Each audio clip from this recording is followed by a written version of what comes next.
We all have that voice. The one that says, you should be doing more. You're falling behind. You're not good enough, Laura. Sometimes it's super subtle and we can barely detect it. And other times it's really loud and relentless and harsh. This voice is often what we call the inner critic. And for a long time, I saw it as the enemy. It was something that I thought needed to be silenced or overcome or pushed away or hidden so that I didn't have to endure it anymore. But through the years of practicing and teaching focusing, I've come to understand something radically different and surprisingly healing, which is that that voice is not the whole of who we are. It's a part of us, a part that's learned something along the way where we need to be hard on ourselves in order to be safe or accepted or successful. Yeah. Maybe it's something that we picked up from school or from our caregivers or parents or from a culture that equates worthiness with productivity. Whatever the origin, the inner critic is usually trying to protect us. I know. It sounds unbelievable, right? This harsh, clumsy, dominating, dysfunctional inner critic is actually trying to protect me? And in focusing, we begin to relate to it as a part, which means we don't argue with it, we don't try to fix it, we don't even need to agree with it. Okay, if we don't do any of that, what do we do? Well, in focusing, we listen gently, curiously. And often we discover that that harshness, that really under that harshness is worry or concern. And when we listen, when we really listen, it often softens. Sometimes over sessions or months or years, but it softens. And we may even discover that under the worry, there's something that it's actually wanting for you. There's actually a wanting in our harsh inner critic, wanting something for the good of us. And over time, when we work with it as a part, a relationship develops and trust begins because we're finally there. It's been trying to get our awareness this entire time. And here I have been trying to shove it down the drain or under the carpet or behind these locked doors over here. And it's clamoring to get out, and I'm blocking it up even tighter. Yeah. When we actually listen, we begin to have a healthier relationship with our whole self. And that includes our harsh, mean, dysfunctional, maybe worried parts. If you're new here, I'm Laura, and I'm a certified focusing professional and trainer. And I'm really glad that you found your way here. This channel is a place to slow down and reconnect with what's inside with warmth and compassion. And today I want to offer you a simple practice that you can do anytime that this critical voice starts to take over. And if anything I say doesn't feel right, I invite you to just let it pass you by and do what feels right for you in this moment. So I'll invite you to let yourself settle wherever you are, whatever time of day it is, just taking a moment to arrive. And if it feels right, you might close your eyes or let your gaze soften. Or maybe it feels right to look out the window or observe some nature.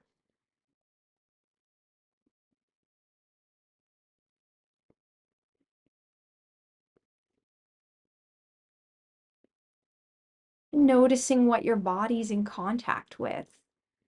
The chair, a table, a couch, a meditation cushion, the ground, the earth beneath you.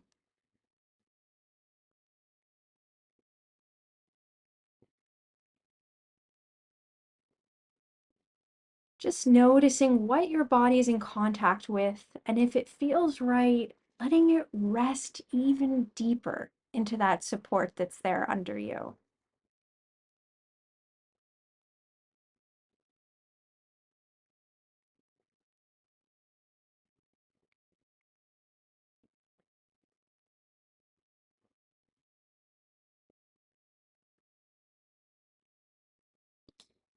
And maybe it feels supportive to bring awareness to your breath,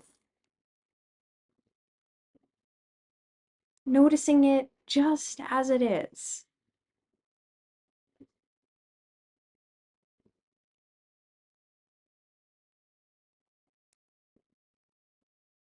And maybe even noticing if anything changes with our awareness.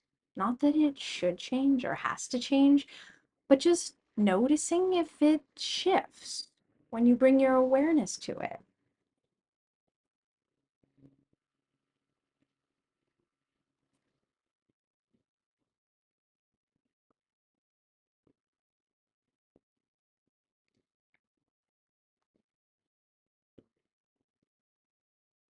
And then allowing your awareness to come even more inwards and just noticing.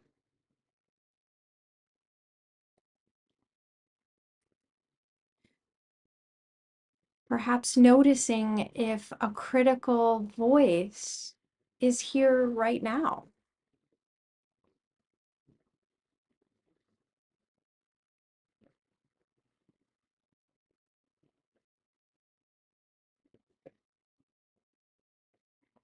Or maybe there's a memory of the critical voice. Maybe it's been hovering over you today.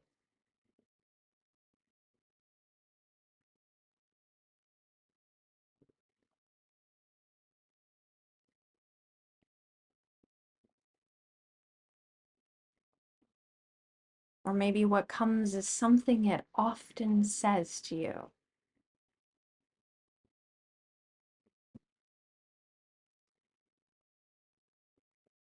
Whatever comes, just acknowledging it.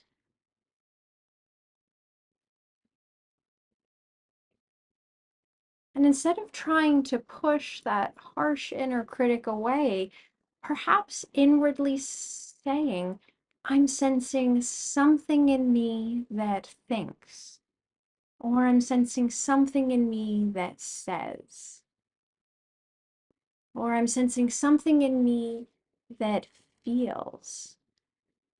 And then just fill in the blank with what it feels or thinks or tells you.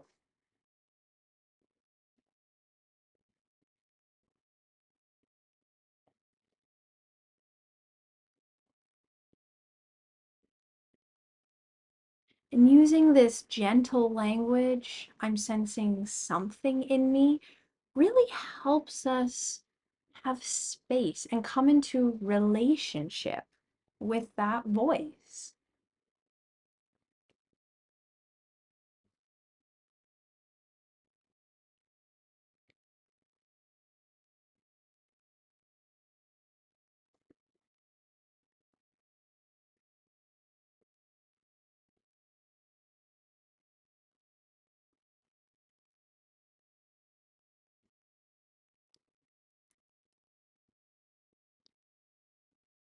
And continuing to acknowledge it. This means that we're not trying to make it go away. We're not trying to change this critical voice or make it be different. That we're not holding some belief that it's bad. but rather that it's welcome right now, just as it is.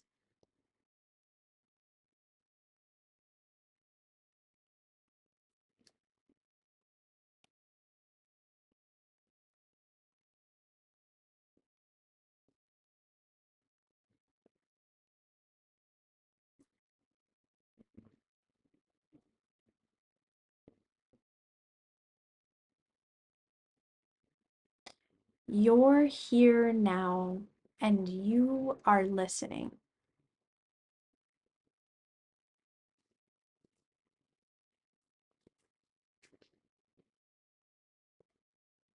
And we're maybe even inviting it to speak and share with us.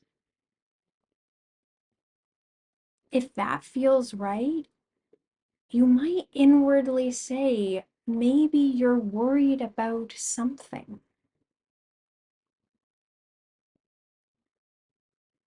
Just giving it space and time to respond.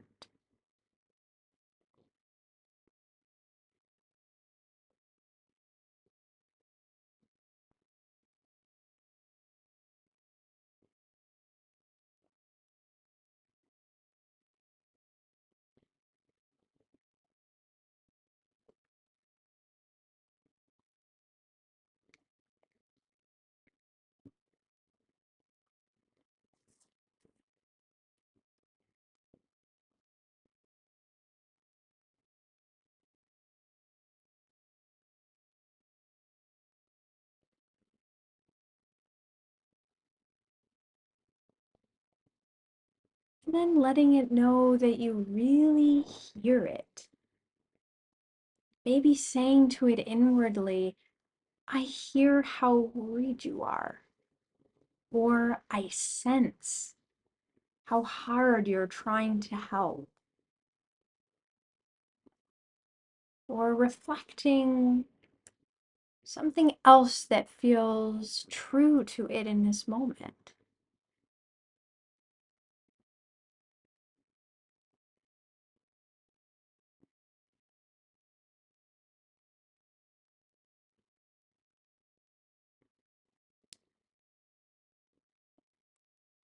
Really hear how concerned you are about this life challenge or about tomorrow's business meeting.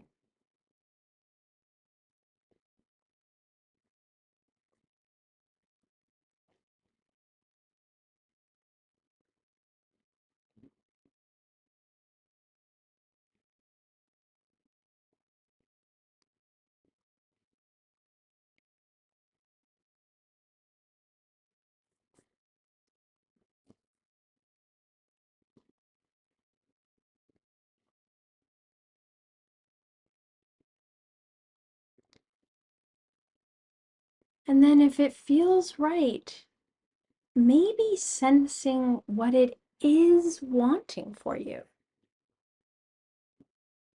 Maybe there's something it's wanting you to get to experience or get to feel.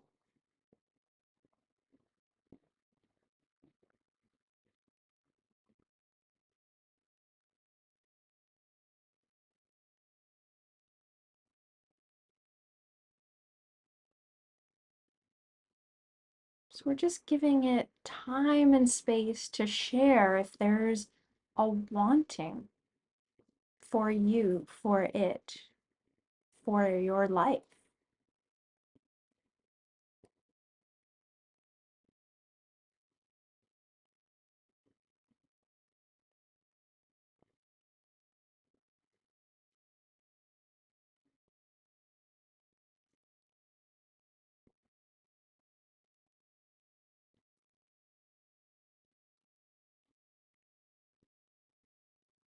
Just listening, just receiving whatever is shared, including if silence is shared.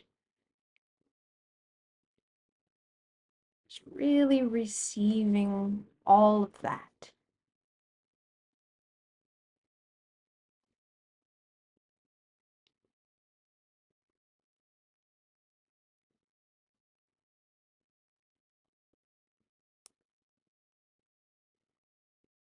And as we begin to bring this exercise to a gentle completion, you might see if it feels right to thank it. Maybe it feels right to thank it for sharing, for letting you know how much it's been carrying, how worried it is, and what it's really wanting for you.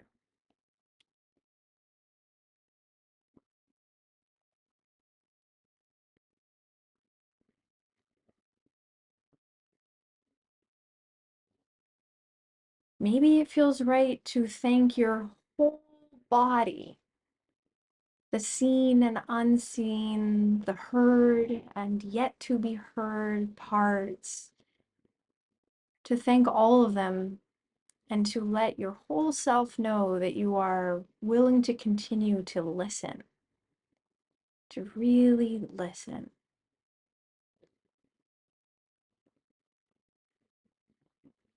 And then just letting your eyes open when they are ready. So we're not forcing our eyes open, but we're just letting our awareness expand in its own time. Hmm.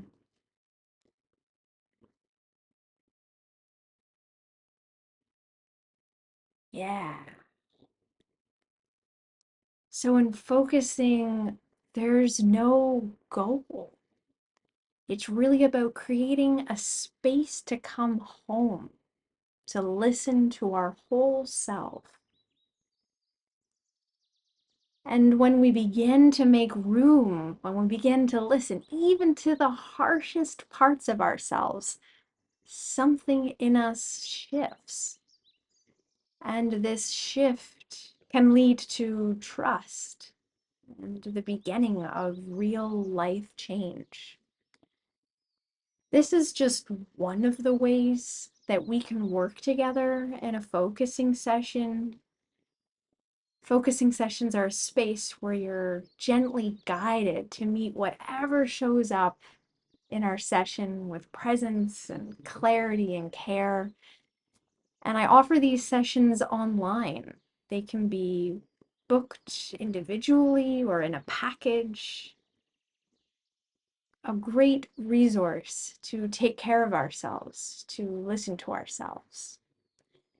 Thank you so much for being here today. I hope you continue to take good care of yourself, and I will see you in the next video.